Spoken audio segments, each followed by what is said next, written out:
साथियों, अभी कुछ दिन पहले मैंने एक वीडियो अपने चैनल के माध्यम से आप लोगों को दिखाया था देसी मुर्गी के पालन को लेकर कि देसी मुर्गी का हम पालन किस तरह से करें और क्या हमें उससे अर्निंग होती है। भूपेंद्र सिंह सोलंकी जी थे मेरे साथ में बड़ौदा सदर से, उनके फार्म हाउस से हमने ये वीडियो शूट किया था। तो सोलंकी जी ने हमें बताया था कि उनको जो प्रेरणा मिली थी या जो मार्गदर्शन मिला था कृषि विज्ञान केंद्र बिचपुरी से, ये उन्हें प्रेरणा मिली थी और यहाँ से उन्हें लगातार मार्गदर्शन मिला था।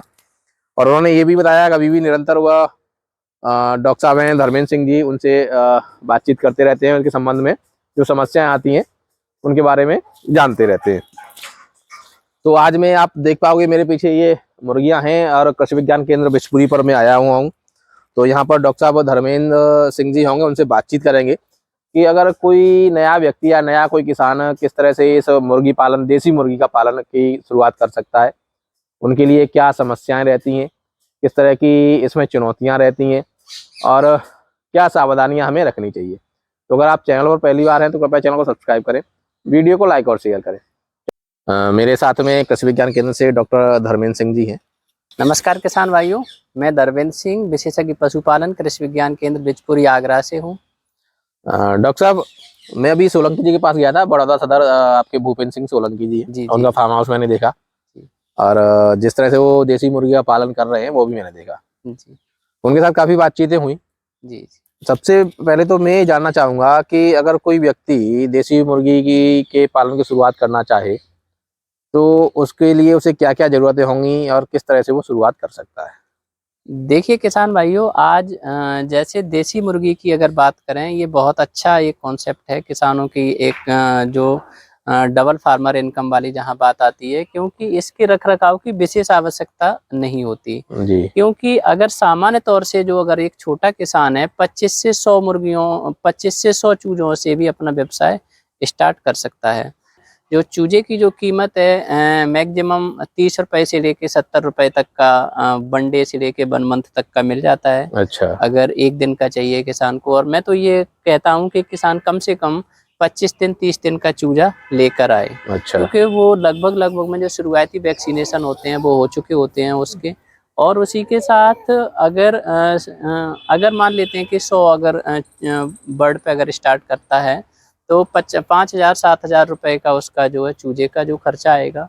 डॉक्टर साहब, आपने जैसे बताया कि किसानों को एक दिन से लेके 20-25 दिन तक के चूजे लेने चाहिए और कोशिश करेंगे 20 से 25 दिन का चूजा मिले। हाँ, 1 मंथ का तक चूजा जो है बहुत अच्छा रहता है। दूसरी चीज भी, एक चीज जानना चाह रहा था कि मान लो अगर हम 100 चूजों से शुरुआत करना चाहता है कोई भी किसान, तो उसके लिए उसे जगह कितने की आवश्यकता होगी, कोई कितने हिस्से में वो सीड लगाए या फिर खुले में कर सकता है, सीड चाहिए तो किस तरह का सीड चाहिए, या अन्य उनको रखने के लिए चीजें चाहिए तो क्या क्या आप उसको आवश्यकता होगी इन चीजों की। देखो, अगर शेड की अगर बात करें तो आप ये मान के चलिएगा कि अगर 100 बर्ड हैं, 100 चूजे हैं, तो जब चूजे छोटे होते हैं तो उनको 1/2 स्क्वायर फीट की आवश्यकता कहें तो एक स्क्वायर फीट में 2 पक्षियों को बड़े आसानी से रखा जा सकता है, जो कवर्ड एरिया, जैसा कि आप हमारा शेड देख रहे हैं। और उसके बाद जैसे ही ये जो बड़े होते, जब ये एडल्ट हो जाते हैं, लगभग 18 से 20 हफ्ते के हो जाते हैं, तो लगभग में एक चूजे के लिए 1.5 से 2 स्क्वायर फीट जगह की आवश्यकता होती है, जो कवर्ड एरिया की अगर बात करें।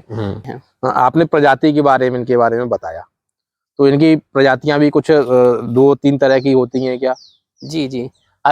अभी आप देख रहे हो हमारे पास 3 प्रजातियां हैं। एक जो अपना जो पीला और जो रेड सा कलर है, जो सामने आप ये देख रहे हो, ज्यादा दूर तो नहीं भागेंगे जाने के पास से? नहीं, ये जो मेल है ये कारी निर्भीक प्रजाति का है। उसी के जो बगल में जो काला और जो रेड उसका सिर है, कारी श्यामा प्रजाति का है। अच्छा। इसी तरह से आप इधर देखोगे वो हमारा जेट पेल कड़कनाथ प्रजाति के हैं। अच्छा, जो पूरे काले हैं जो? जी, फुल ब्लैक जो है वो कड़कनाथ प्रजाति है। अच्छा, तो ये 3 प्रजातियां रहती हैं। जी। तो आप कौन से प्रजाति को सजेस्ट करेंगे किसानों को, कौन सी प्रजाति उनके लिए ज्यादा बेहतर है पालन शुरुआत करने के लिए? देखो, वो डिपेंड करता है किसान की इच्छा के अनुसार, लेकिन अगर ये जो निर्भीक प्रजाति है, ये जो मेल है, ये फीमेल है, ये बहुत अच्छी प्रजाति है। अच्छा। ये 18 से 20 हफ्ते में ये एडल्ट हो जाती है और इसके अंडे देने की कैपेसिटी एक जो है प्रति वर्ष 170 से 200 अंडे तक प्रति वर्ष इनसे मिलते हैं। अच्छा। अगर अंडे की, क्योंकि इनका तो मेन जो अर्निंग का जरिया है वो अंडे ही है। जी जी जी। हाँ हाँ, इसके साथ एक और हम आपको सलाह देना चाहेंगे। ये जो कारी निर्भीक प्रजाति है, ये डबल पर्पज से एक तरह से किसान पालते हैं। अच्छा। अभी मान के चलो कि अगर जो इनके जो मेल हैं उनको अगर चाहे किसान तो 18 से 20 हफ्ते बाद एडल्ट हो जाते हैं, तो आप उनको जो सेल कर सकते हो। इनका जो वजन है समथिंग 2 किलोग्राम तक का हो जाता है। 1 किलो 800 ग्राम, 1 किलो 900 ग्राम तक का हो जाता है लगभग 18 से 20 हफ्ते के अंदर, तो आप सेल कर सकते हो।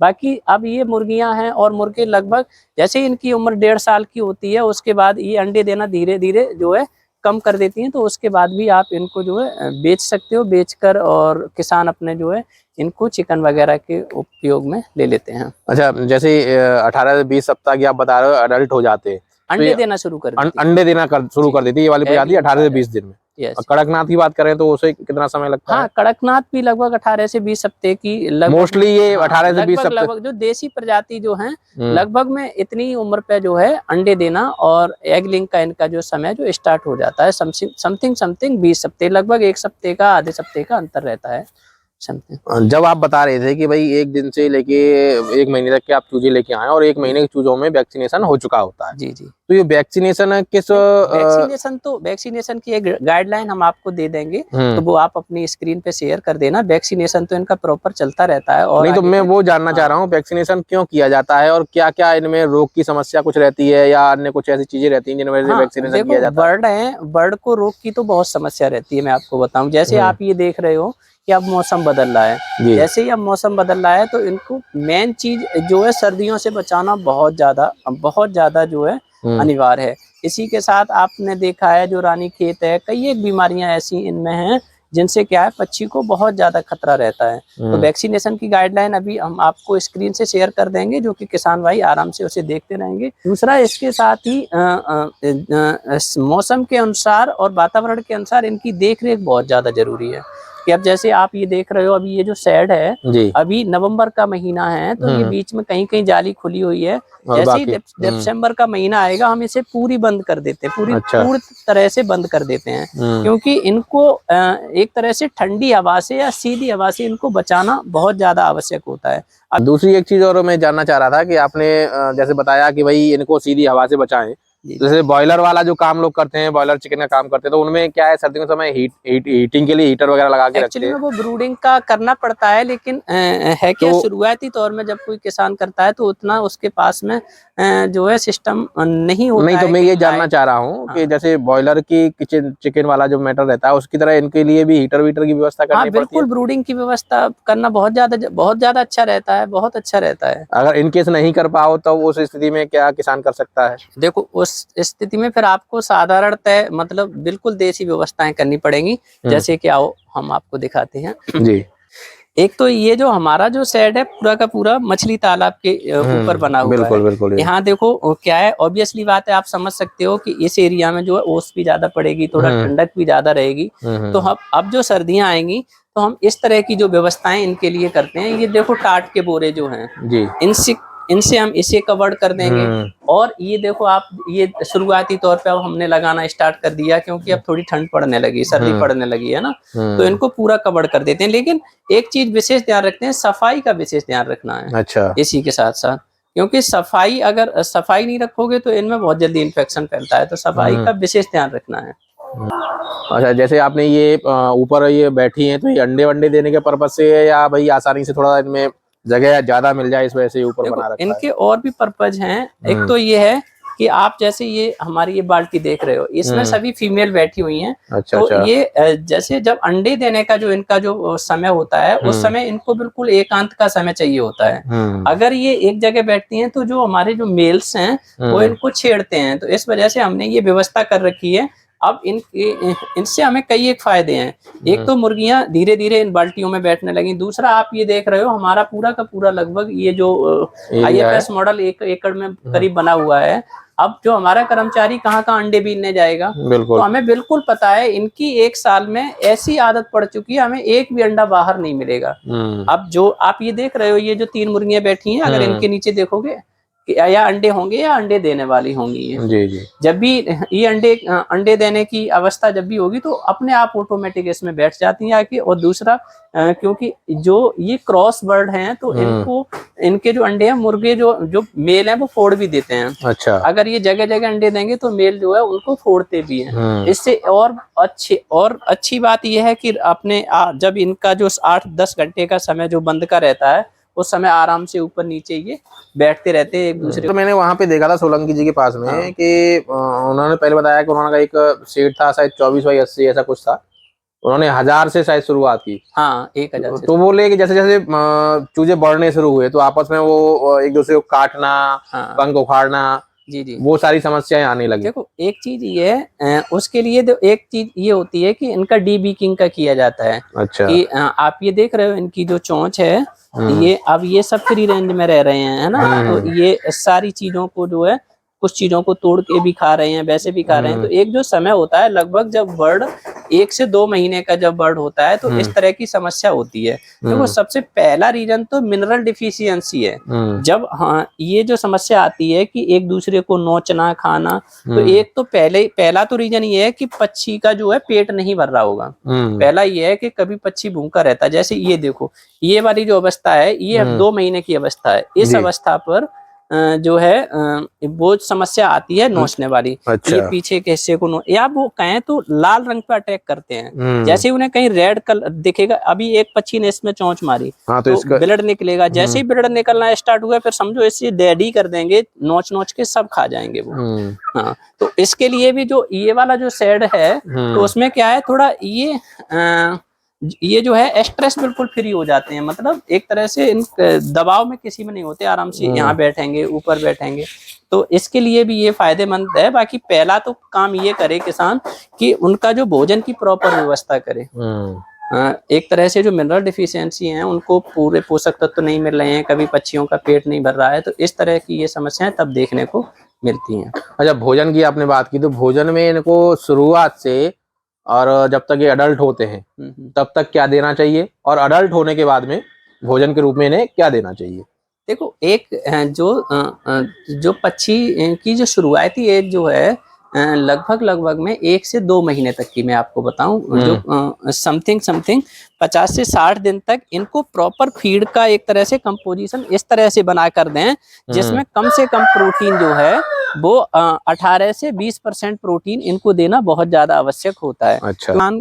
ये अगर घर के पिछवाड़े बैकयार्ड पोल्ट्री फार्मिंग में अगर किसान पाल रहा है, घर के पिछवाड़े मुर्गी पालन में, तो उनके पास जो किचन का वेस्टेज है और जो सब्जियों का वेस्टेज है एक तरह से कहें, तो इन सारी चीजों को समय समय पर वो डालते रहें। और इसी की तरह अगर कोई किसान 500-1000 बच्चे अगर पालता है तो शुरुआत में प्री स्टार्टर फिर फिनिशर इन चीजों की व्यवस्था करें।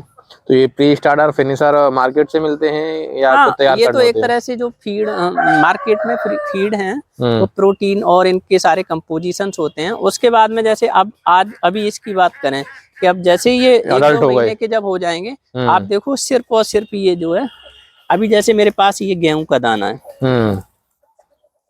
इसी में से आराम से इनको फैला देते हैं और ये खाते रहते हैं। बाजरा है, जो किसान के पास खाद्यान्न पदार्थ उपलब्ध हैं उन्हीं खाद्यान्न पदार्थ को आराम से इनको खिलाते रहिए।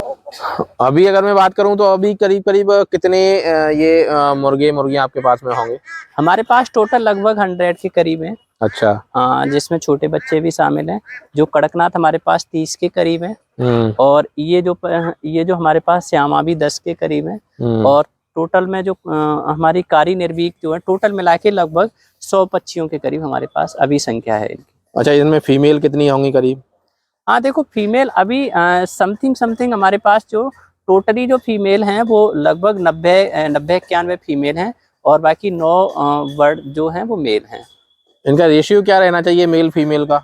हाँ रेशियो तो अगर आप इनको एगलिंग के पर्पज से अगर पालते हैं तो 5% तक अगर जो मेल हैं तो काफी अच्छे हैं। एगलिंग के हिसाब से मेल आप इनको रख लीजिए। यहाँ पे आपके यहाँ तो एगलिंग के पर्पज से ही और दूसरा IFS मॉडल और किसानों के डेमोन्स्ट्रेशन है एक तरह से, प्रदर्शन किसानों के प्रदर्शन के लिए है। जी जी। तो अभी इस समय आपको इन 100 से या 80-90 जो फीमेल हैं उनसे पर डे कितने एग या अंडे मिल जाते हैं? अच्छा हाँ, एक्चुअली में क्या है, इनसे जो अंडे की जो हमारी जो संख्या है लगभग 20 से 25 अंडे हमें प्रतिदिन मिल जाते हैं। उसमें से अभी जैसे कड़कनाथ की बात करें, कड़कनाथ अभी हमारा 20 हफ्ते का हुआ है। जी तो जी। 20 हफ्ते में अभी सभी मुर्गियां जो हैं वो अंडे पे नहीं आई हैं। अच्छा अच्छा। लगभग में जो है 2-4 अंडे कड़कनाथ से हमें मिल रहे हैं, बाकी कुछ अंडे जो है कारी निर्वीक से मिल रहे हैं और 2-4 अंडे हमें कारी श्यामा से मिल रहे हैं। इस तरह से हमारे टोटल में जो है 20 से 25 अंडे प्रतिदिन के हिसाब से आ रहे हैं। तो आप इन्हें मार्केट में सेल आउट करते हैं या फिर सारा हैचरी में ले जाके? हाँ, हमारे पास हैचरी मशीन भी है, तो हैचरी में हम लगाते हैं। हैचरी में लगाने के बाद में कुछ हमारे प्रदर्शन भी हैं, जो प्रोग्रेसिव किसान हैं जो पालन करना चाहते हैं उनको ये इस प्रजाति को हम उपलब्ध भी कराते हैं। बाकी जो कुछ समय ऐसा होता है कि अब अधिक सर्दियां आएंगी तो उस समय बच्चे को रखना बहुत क्रिटिकल होता है, बहुत सारी व्यवस्थाएं जो है करनी पड़ती हैं, तो इस वजह से उस समय जो अंडे भी सेल होते हैं हमारे यहाँ। तो क्या कॉस्ट मिल जाती है अंडों की? 15 रुपया प्रति अंडे की हमारे यहाँ पे। मतलब अगर किसान एगलिंग के हिसाब से करे तो 15 रुपए पर अंडा उसे आसानी से देसी अंडा बड़ा आसानी से निकल जाएगा। वैसे तो देसी अंडे की और अच्छी कीमत है, मतलब कम से कम 15 रुपए कम उसे? से कम 15 रुपए में बड़े आसानी से निकल जाता है। और अगर 100 बर्ड से शुरू करता है तो उसे 25 से 30 अंडे पर डे मिल जाएंगे? हाँ, लगभग में उसे जो है 25 से 30 अंडे आसानी से मिलते रहेंगे। और लेकिन एक चीज हम आपको और बताएं, आप ही समझ सकते हो कि लगभग जो मुर्गी के अंडे देने की जो कारी निर्वीक के जो अंडे देने की जो कैपेसिटी है, तो वो लगभग 170 से 200 अंडे तक है। तो बहुत सारे दिन ऐसे होंगे जिसमें प्रतिदिन भी अंडा देगी, आज दे दिया तो कल भी देगी। कुछ दिन ऐसे भी आएंगे जिसमें एक दिन छोड़ के मुर्गी अंडा देगी। लेकिन एक चीज इस पे बहुत ज्यादा डिपेंड करती है कि इनका फीड। तो बाहर जो फ्री रेंज में रहते हैं तो उनको तो ज्यादा एक तरह से फीड की सिंपल फीड पे आप रख सकते हो। बाकी अगर आप जो है शेड में ही अगर आप रख रहे हो तो इनका खाना का आपको बहुत ध्यान रखना पड़ेगा। एक चीज और जानना चाहूंगा कि अगर हम पर मुर्गी का फीड कॉस्ट निकालें तो फीड कॉस्ट करीब कितना आता होगा, और उसके एवज में जो हमें 25 से 30 अंडे जो मिल रहे हैं उससे कंपैरिजन करें तो महीने का कॉस्ट क्या आ जाएगा 100 मुर्गियों का, और उनसे मिलने वाली आय कितनी हो जाएगी अगर 25 अंडे का एवरेज हम पर डे का लेके चलते हैं? देखो, बेसिक तौर पे अगर हम आपको बताएं कि आप अगर ये जो पक्षी हैं समथिंग आप ये मान के चलो कि एक दिन का अगर एक पक्षी का अगर आप सप्लीमेंट्री फीड अगर लेते हो तो समथिंग आज के समय पर मानो 4 से 5 रुपए का बड़े आसानी से सप्लीमेंट्री फीड आएगा ही आएगा। जी जी। है ना। अगर एक पक्षी एक दिन में एक अंडा देता है, एक अगर अंडा देता है तो आप ये मान के चलो कि आपको 10 रुपए का बेनिफिट हो रहा है। लेकिन अगर उसके साथ एक चीज और है कि अगर किसान जैसे बरसी में और बहुत सारी घास हैं, और आप ये देख रहे हो हमारे यहाँ तो बहुत सारी चीजें खाने के लिए हैं। बिल्कुल। हम ये तालाब का पानी बाहर निकाल देंगे तो बहुत सारे इसमें कीड़े पतंगे मछलियों का वेस्टेज ये निकलेगा। पानी यहाँ भरा रहता है, उसमें से इनका जो है भोजन आराम से ये जो है अपना लेते रहते हैं। तो हमें इस तरह से मतलब और भी किसानों को इस तरह की व्यवस्थाएं अगर करें तो फीड का बहुत कम हो जाएगा, हो जाती। मीन्स कहने वाला भी है कि अगर हम खेती के साथ में इसको करते हैं तो ये कॉस्ट 60-70% तक कम हो जाएगी। हाँ, वो 60-70% तक का हमें उधर प्रॉफिट हो जाएगा, उधर बेनिफिट हो जाएगा। वैसे तो मुख्यतः इनकी बीमारियां क्या रहती हैं? और किसान अगर शुरुआत करते हैं तो शुरुआत में उन्हें शुरुआती चुनौतियां क्या रहती हैं और उन्हें क्या सावधानियां रखनी चाहिए? देखो, बेसिक चीज से तो ये है कि जो देसी बर्ड हैं, देसी बर्ड में कोई ज्यादा मतलब बीमारियों का इफेक्ट देखने को नहीं मिलता है। लेकिन फिर भी जो इनका जो वैक्सीनेशन है, वैक्सीनेशन का खर्चा प्रति बर्ड के हिसाब से जो है 1 रुपए से भी कम का होता है। आप ये मान के चलिएगा कि लगभग में 1 रुपए में 4 बर्ड का जो है वैक्सीनेशन किया जा सकता है। लगभग 250 रुपए तक जो है 250, 300, 350 इतना रुपए का जो है प्रति जो है 1000 बर्ड पे जो है खर्चा आता है। वैक्सीनेशन का कोई ज्यादा लेकिन फिर भी टोटल जो कॉस्ट है उसका 10% हम जो है वैक्सीनेशन पे, मेडिसिन पे अलग रख लेते हैं। जी। और अगर चुनौतियों की बात करूं तो किसी भी किसान को शुरुआत करने के लिए क्या चुनौतियां देखो हाँ, शुरुआत में क्या है, जब पक्षी छोटे होते हैं तो बहुत सारी चीज़ों का सामना करना पड़ता है कि जैसे आप कुत्ता है, बिल्ली है, बंदर है और सर्प है, बहुत सारी चीज़ें ऐसी हैं जो इन पे इफेक्ट डालती हैं।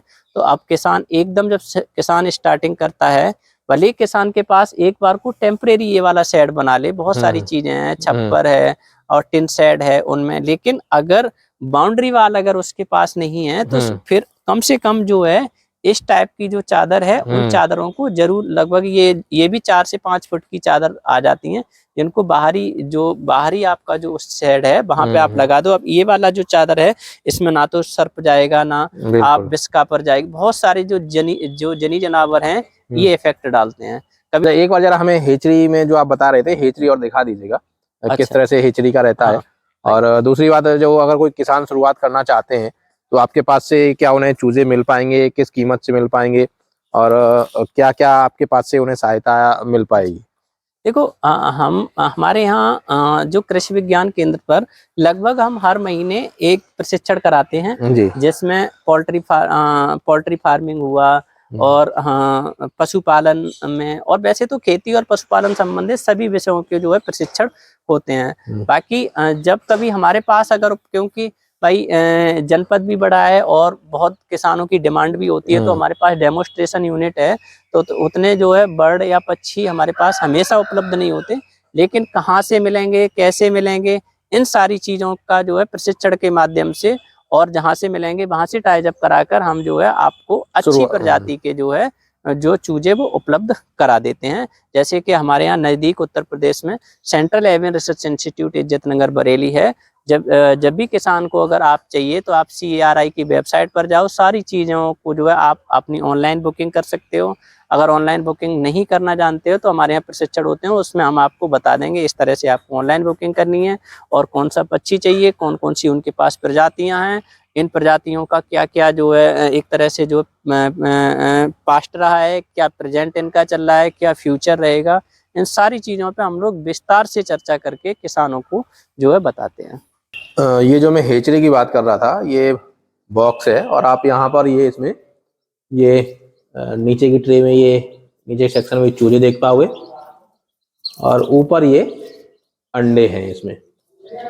तो अगर डॉक्टर साहब मैं इसकी बात करूं जी, तो ये जो अंडे रहते हैं तो आप जैसे मुर्गी ने अंडे दिए तो तुरंत बाद इसमें लाके रख देते हो, किस तरह से रहता है इसका? हाँ देखो कोशिश ये रहती है कि आप जितनी ताज़ा अंडा अगर रखोगे तो उससे फर्टिलिटी के जो चांसेस वो अच्छे रहते हैं। लेकिन जैसे सर्दियों का मौसम है तब कोई दिक्कत नहीं, आप दूसरे दिन रख दीजिएगा, तीसरे दिन रख दीजिएगा। लेकिन जब तापक्रम अधिक होता है तो अंडे के जो है खराब होने के चांसेस ज़्यादा रहते हैं। तो कोशिश ये करो कि आज अगर आपको अंडे मिले हैं तो कल तक आप इसको जो है हैचरी में आप लगा दीजिएगा।